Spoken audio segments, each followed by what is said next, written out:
Bon, ça fait déjà quelques jours que la saisie des vœux est ouverte sur Parcoursup, et c'est déjà la panique. Et oui, car tu te poses peut-être ces questions existentielles, comme est-ce que cette formation va me plaire, ou qu'est-ce que je peux faire si je change d'avis en cours de route. Et dans cette vidéo, je te présente justement l'essentiel à savoir sur ce qu'on appelle les passerelles dans les études supérieures.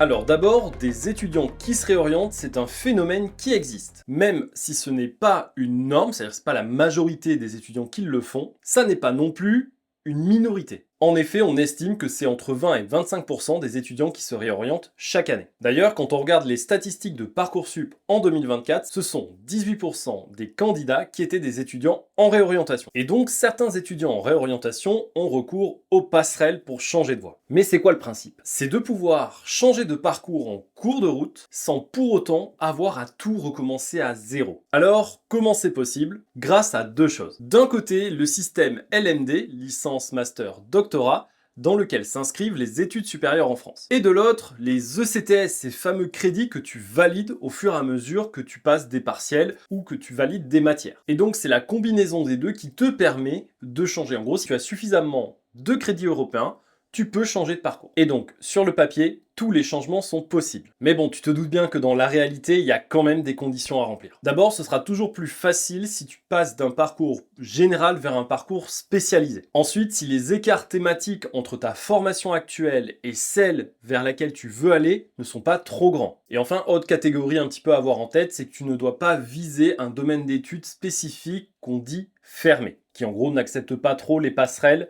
venant d'autres voies. Autre point important, c'est que les passerelles, c'est comme les antibiotiques, c'est pas automatique. Donc il y aura souvent l'étude de ton dossier et de ton projet pour voir si c'est vraiment cohérent, que ça suit un calendrier hyper spécifique, donc je t'invite à te renseigner pour voir à quel moment tu peux candidater pour activer cette passerelle, et évidemment s'il y a des places disponibles. Bon, tu vois, il y a quand même un peu d'écart entre ce qui peut se passer sur le papier et ce qui se passe réellement. Mais je pense que je t'ai dit l'essentiel à savoir sur comment fonctionnent les passerelles et ce que tu dois regarder pour pouvoir les activer. Dans la version longue, j'entre dans le détail en te faisant le tour de tous les cas de figure. Et je t'indique même les situations dans lesquelles, selon moi, les passerelles ne sont pas possibles. C'était le Mentor, on se retrouve très vite dans une prochaine vidéo pour faire de ton orientation scolaire un succès.